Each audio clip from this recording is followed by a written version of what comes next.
All right, so you sent me this text claiming that some specific words and phrases work like a direct line to the Holy Spirit. Oh, wow.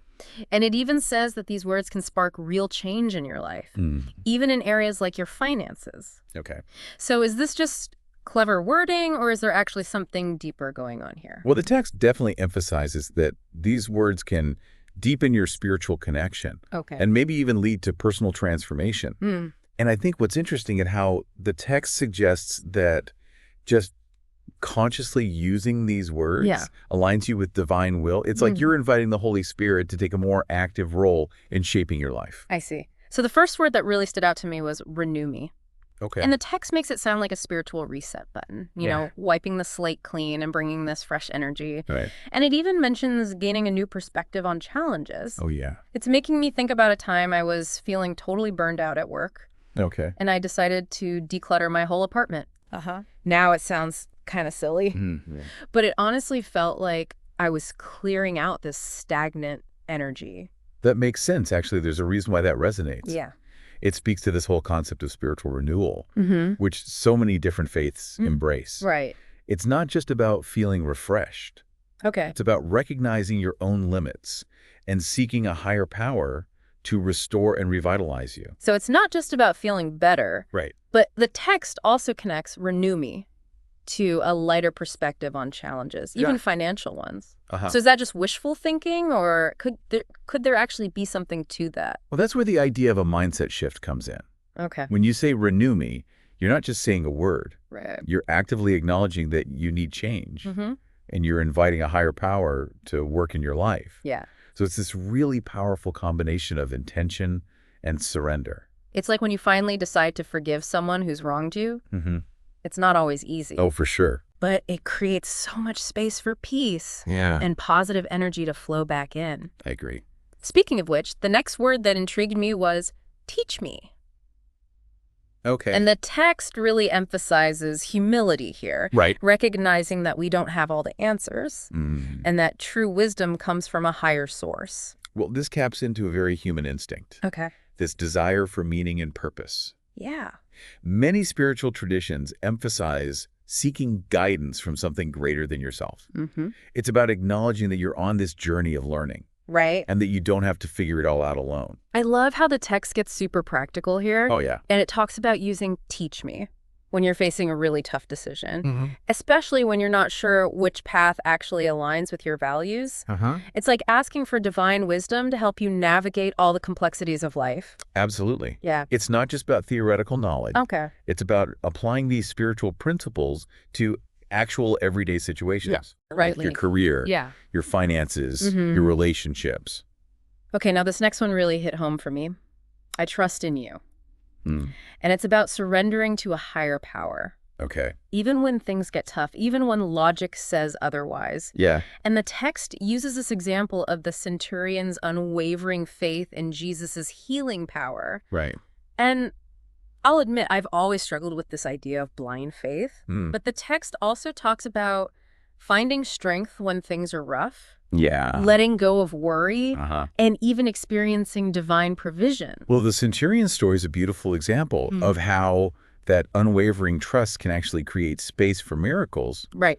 But you're right, it's not about blind faith. Okay. The text is pointing to a deeper level of trust, the kind that lets you be resilient even when you're facing challenges. Yeah. It's about knowing that even when things seem bleak, there's this higher plan at work.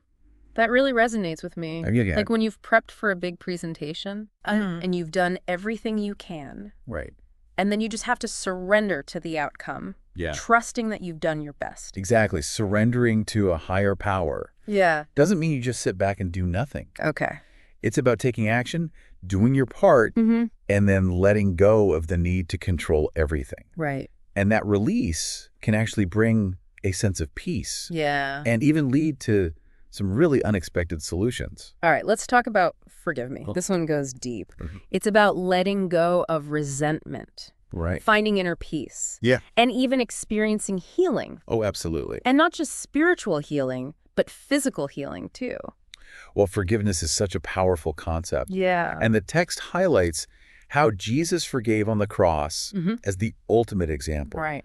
suggesting that by embracing forgiveness, we tap into that same transformative power. It's like this weight is lifted off your shoulders when you finally decide to just let go of a grudge. And the text is saying that release can have a ripple effect. Oh, yeah. Not just on your emotional well-being, Okay. but even on your physical health. Well, there have actually been studies Really? that show that forgiveness can reduce stress. Wow. Lower blood pressure, and even improve cardiovascular health. That's incredible. Yeah, it's really amazing how connected our emotional and physical states are. So forgive me isn't just some religious platitude. Right. It's a powerful tool for healing and transformation on multiple levels. Definitely. But it's not always easy, is it? Oh, it's definitely not. I think we all struggle with forgiveness sometimes, whether it's forgiving others or even forgiving ourselves. Oh, for sure. Forgiveness is a practice. It's an ongoing process of letting go. Okay. And it definitely takes a lot of courage and vulnerability. Yeah. But the text suggests that by regularly saying, forgive me, we cultivate a more compassionate heart. And open ourselves to these deeper levels of peace and healing. Okay. Shifting gears a bit to strengthen me. Okay. This one's about seeking divine support to overcome those inevitable life challenges. Right. You know, I remember feeling totally overwhelmed when my dad was diagnosed with a serious illness. Oh, wow. It felt like the whole world was on my shoulders. Yeah. But turning to my faith and asking for strength really helped me get through that incredibly difficult time. The text quotes a powerful verse here. Okay. My strength is made perfect in weakness. It's about recognizing that we don't have to be superhuman. Right. By admitting our limits and asking for help. Yeah. We open ourselves up to a source of strength that's beyond what we can do on our own. It's like having a spiritual backup system, you know? Yeah. Knowing that you're not alone in the struggle. Exactly. That reminder can be incredibly empowering. It can. Yeah. And it's not about just passively receiving strength either. Okay. Strength in Me also invites us to tap into our own inner resilience. Great. It's about fostering this dynamic relationship with the divine, where we acknowledge our need for help, but also take action to build our own inner strength. So guide me is next. Okay. It's about inviting the Holy Spirit to take the lead, to guide your steps, even when you can't see where you're going. Yeah. The text uses this great analogy of an experienced guide leading you through unfamiliar terrain. Okay. I love that because it acknowledges that we don't always have to know all the answers. Right. Sometimes the most important thing is just trusting that we're being guided. Yeah. Even when the way forward isn't clear. It's about surrendering control and allowing something greater to lead you toward what's best for you. Okay. And that could be a real challenge in a culture that values being independent and self-reliant. Right. But the text suggests that true freedom comes from recognizing that we're not meant to go through life alone. And it's not about becoming passive, right? No, not at all. It's about actively seeking guidance. Yeah. Listening to your intuition and trusting that you're being pointed in the right direction. You got it. Yeah. It's about finding that balance between taking action and just surrendering to how life unfolds. Okay. Help me is next. Right. This one's pretty straightforward. Yeah. It's a direct plea for divine intervention, acknowledging that sometimes you just need a little extra help. Right. The text highlights the story of Peter sinking in the water and crying out to Jesus for help. Yeah. It's a good reminder that even a simple plea, a heartfelt one, can be met with divine intervention. Right. It's about humility and realizing that it's okay to ask for help, no matter how big or small the situation is. It really is. And I think we've all been there. Oh, yeah. You know that moment when you realize you're in over your head and you need support? Help me is like a lifeline. Yeah. A way to connect to a power greater than yourself. Right. And tap into that source of support. It's a powerful reminder that you're never alone in your struggles. Yeah. And it's not just about getting help. Yep. It's about this sense of interconnectedness and realizing that we all need support sometimes. This next one feels almost celebratory. Which one? I praise you. Okay. It's about exalting and acknowledging a higher power. Right. Expressing gratitude for blessings. Right. And creating a more positive atmosphere. The text claims that praise can actually transform the atmosphere around you. Really? Bringing peace and joy. Wow. I know it might sound a little far out there. Yeah. But there's more and more research on this, on how gratitude and positive affirmations can change your emotional state, maybe even your physical well-being. It's like choosing to focus on the good even when things are tough. And the text even suggests that praise can open doors to miracles. Interesting. You know, I remember when a friend was going through a really hard time. Yeah. And we started this gratitude practice where we'd each share one thing we were grateful for every day. Right. And it shifted our whole perspectives and helped us find joy even in the middle of challenges. That's a beautiful example of how praise can create this ripple effect of positivity. It's not just about changing your own mood. It's about sending out that energy and creating a more harmonious environment for everyone around you. Okay, now for a word that kind of gave me pause at first. Which one? Do your will. Okay. It's about completely surrendering, letting go of your own desires, and trusting in a higher plan. Yeah. And the text brings up Jesus' prayer in Gethsemane as the ultimate example. Powerful stuff. It can feel kind of daunting, can't it? It can be one of the most challenging concepts. Yeah. But it's also so incredibly liberating. Okay. It's realizing you don't always have to be in control. That sometimes the best thing you can do is just surrender to a power greater than yourself. I'm starting to see less about giving up and more about aligning myself with a greater purpose. It's about trusting that even when things don't go my way, there's this higher wisdom at work. Exactly. Yeah. And it's not about becoming passive Okay. or denying your own desires. Right. It's about figuring out which desires are truly aligned with what's best for you and then surrendering those to a higher power. Heal me is next. Okay. And it's a plea for restoration, not just physical, but also emotional and spiritual healing. The text seems to be exploring this mind-body connection and the impact that belief can have on healing. Okay. It's an idea that's gaining traction in the medical community, too. Oh, wow. With more research showing this powerful link between our thoughts, our beliefs, and our physical health. It makes you wonder if our beliefs can actually create our own personal miracles. It's a fascinating possibility. Yeah. The text also talks about the power of hope and positive expectation, promoting well-being. It's like saying that heal me isn't just a passive plea, but an active invitation to tap into those positive forces and create space for healing to happen. Right. And it's about acknowledging that true healing often means addressing the root causes of what's making us unwell. Okay. Whether those are physical, emotional, or spiritual. Thank you is a simple word. It is. But it's powerful. Yeah. It's about expressing gratitude for all the good things in your life. Right. Both big and small. The text emphasizes cultivating a grateful heart, saying that just acknowledging the good things in your life can shift your perspective and create a more positive emotional state. And there's actual science that backs that up. Oh, is there? Yeah. Studies have shown that gratitude can reduce stress. Wow. Improve sleep. And even boost your immune system. That's incredible. It's like you're training your brain to focus on the positive. Yeah. And that can have this ripple effect on every part of your life. Absolutely. Yeah. It's a simple practice. Right. But it can have a huge impact on your overall well-being.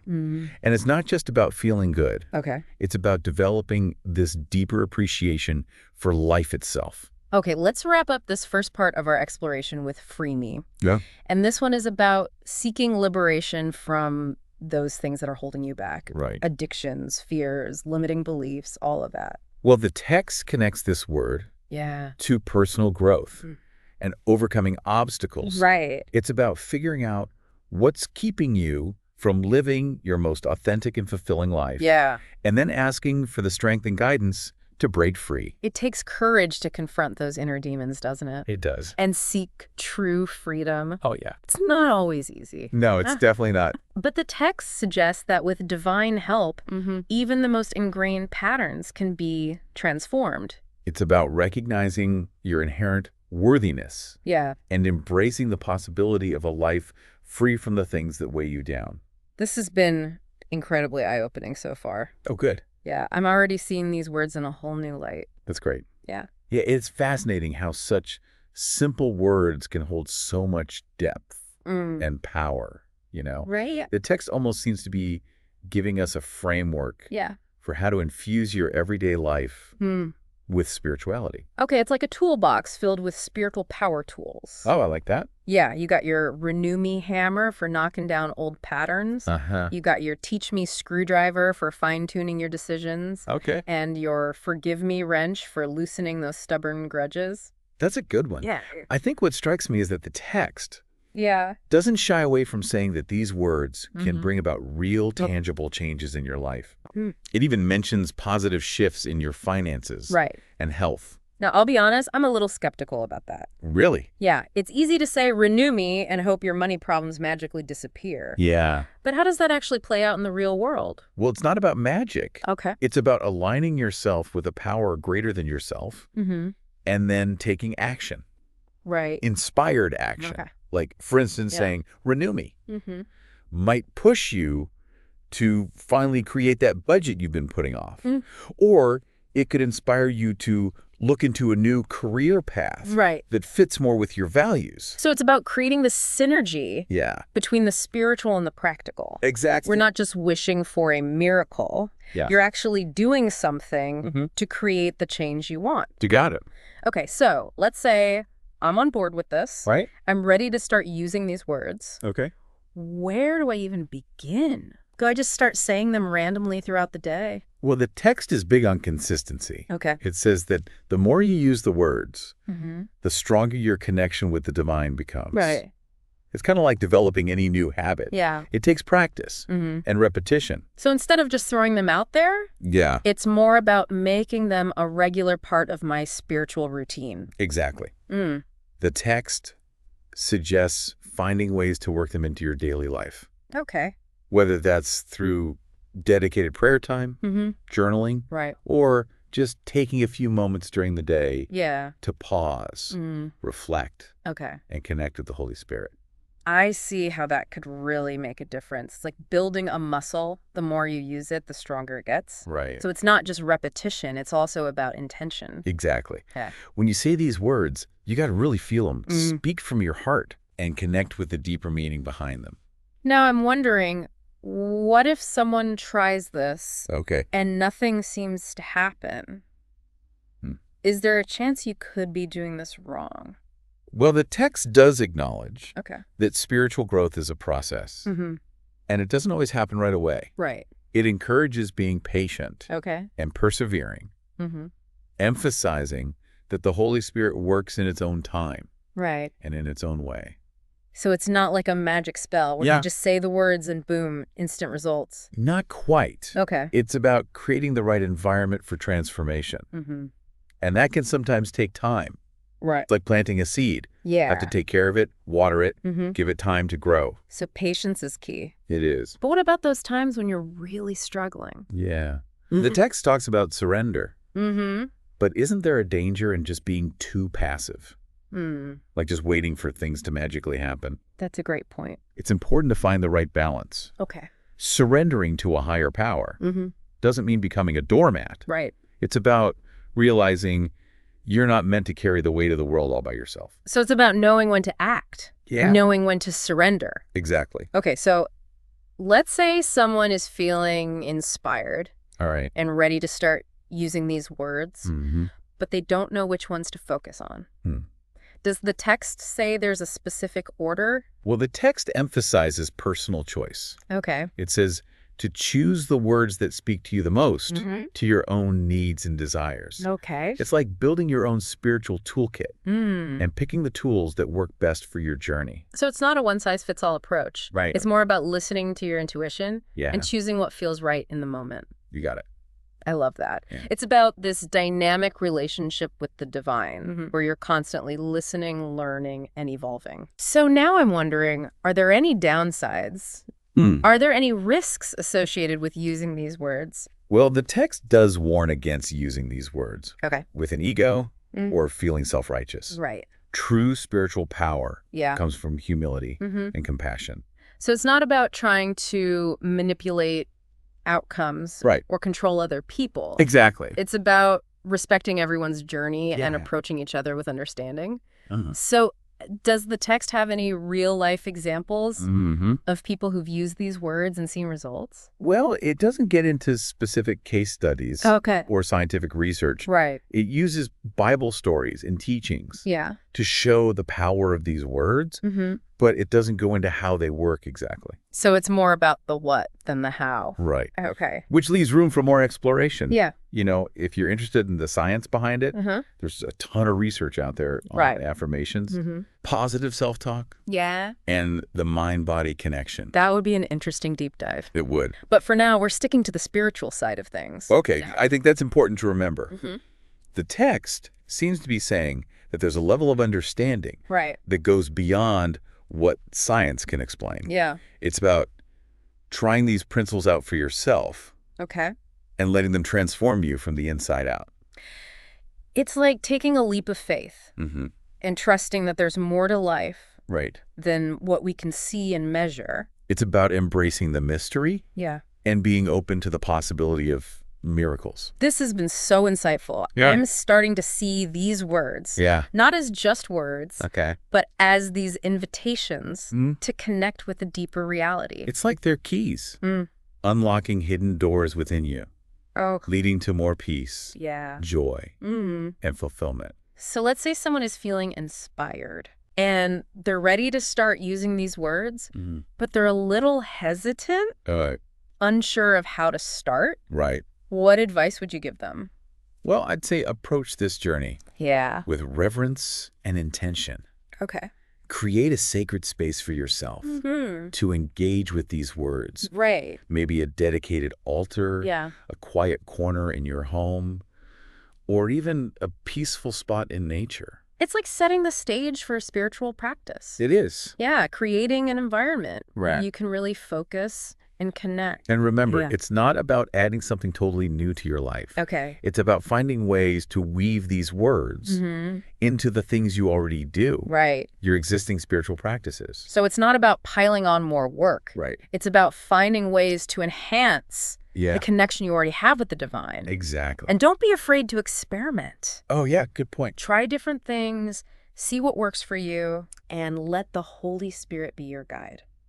Okay, so the big question, does the text offer any guarantees? If you start using these words, are you guaranteed to see amazing results? The text doesn't make any promises. Okay. It's simply presenting a framework for spiritual growth and inviting you to engage with it. So it's not a formula for instant success? Not really. Okay. It's more about going on a journey of self-discovery and transformation. Right. And like any journey, there will be highs and lows, challenges and triumphs. Exactly. But the text suggests that by aligning yourself with the divine and consistently using these words, you open yourself to the possibility of real change. It's about trusting the process. Right. And having faith that even when you don't know where you're going, you're being guided towards what's best for you. This has been such an inspiring conversation. Oh, I'm glad. Feeling energized and excited to start incorporating these words into my own life. Well, remember, the most important thing is to approach this with an open heart, a curious mind, and a willingness to embrace the power of these words. Okay, before we wrap up this part, I want to touch on something we mentioned earlier. This idea that these words can have a real impact on your physical health. The text definitely hints at that connection. Right. Suggesting that words like heal me and renew me can help with not just spiritual transformation, but physical healing too. Now, I'm not a doctor. Right. And I'm not saying these words replace medical treatment. I understand. But I'm curious, what does science say about the link between our thoughts, beliefs, and physical well-being? Well, there's this fascinating area of research called psychoneuroimmunology. Wow. Say that 3 times fast. Right. It looks at the connection between our psychological state, our nervous system, and our immune system. So our thoughts and emotions can actually affect our physical health. Exactly. Wow. Research has shown that chronic stress, negative thinking, and bottled up emotions can weaken the immune system, making us more likely to get sick. But on the other hand, positive emotions like joy, gratitude and love can actually strengthen the immune system, helping with healing and just overall well-being. So it's not just about feeling good. It's about creating a physical environment that supports health and vitality. That's where these words come in. By using words like heal me and renew me, you're not just expressing a desire. You're changing your mindset, your emotional state, and potentially even your physical processes. It's like saying that words have the power to start all these positive changes throughout your whole being. And it's not just about the words themselves, right? It's about the belief and intention behind them. If you truly believe that these words can bring about healing and change, that belief itself can shift your energy and your physiology. No, I'm really intrigued. I know we're focusing on the spiritual side of things, but I'd love to dive deeper into the science behind all this. We could do a whole deep dive on that. We could explore the research on affirmations, the placebo effect, and how belief can impact healing. But for now, let's stick with the spiritual side. All right. Sounds good. So we've covered a lot. Is there anything the text doesn't answer? Any areas you think are worth exploring more? Well, one thing the text doesn't really address is discernment. How do you know if the guidance you're getting is really from the Holy Spirit or if it's just your own ego pretending to be divine inspiration? That's a great question. It is, isn't it? It's like when you're trying to make a decision and you have all these different voices in your head, some louder than others. How do you know which one to trust?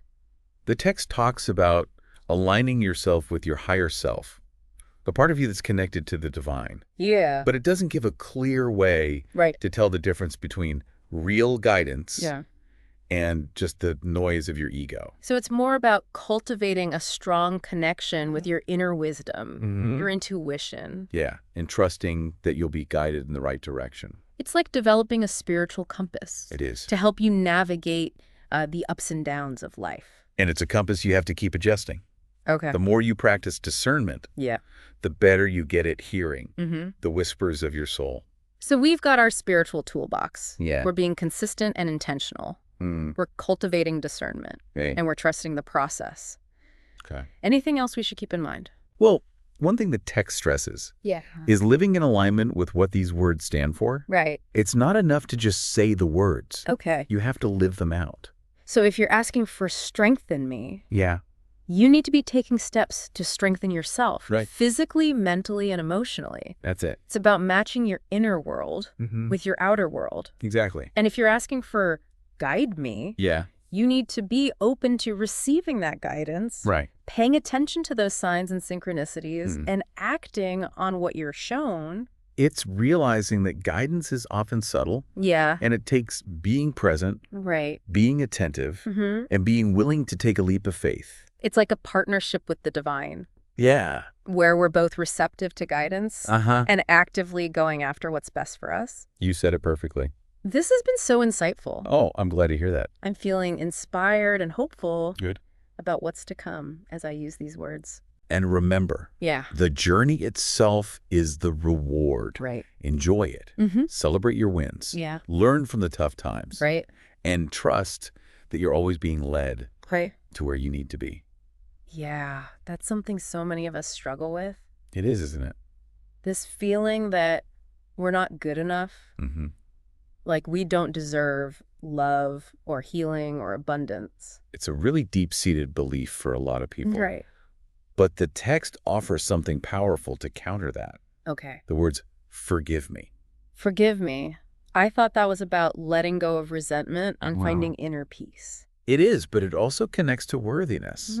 It's about realizing that we're all inherently worthy of love and forgiveness, no matter what we've done in the past or how we might see ourselves. So when we say forgive me, we're not just asking a higher power for forgiveness. We're also forgiving ourselves. Exactly. It's like saying, I'm letting go of all the guilt and shame, the self-judgment, and embracing my own worthiness. And that self-forgiveness can be so freeing. I can see that. It breaks those chains of the past and lets you step into who you truly are. So it's like we're giving ourselves permission to be imperfect, to mess up. Right. And to still be worthy of love and acceptance. And that self-acceptance is the foundation of true worthiness. It's about recognizing that we're all perfectly imperfect. Oh, I like that. On this journey of growth and evolution. This has been such an amazing exploration. Oh, I'm glad to hear that. I'm seeing these words as keys, unlocking these hidden parts of ourselves, leading to more peace, joy, and fulfillment. Absolutely. So, as we wrap up this deep dive, what do you hope our listeners take away from all of this? Well, I hope they see the power these words have. Yeah. Not as magic spells, but as ways to deepen their connection with the divine. Okay. To be more mindful and intentional, and to embrace who they truly are. That's beautifully put. Thank you. And I hope they remember that they're not alone. Oh, definitely not. There are so many others out there. Seeking, exploring, believing. All wanting to connect with something bigger than themselves. Okay, before we go, I want to leave our listeners with one last thought. Okay. Which of these words speaks to you the most right now? And how can you use it in your life to create positive change? That's a great question to think about. It is, isn't it? As you explore these words more, remember that your journey is unique. Right. Trust your intuition. Yeah. Listen to your heart.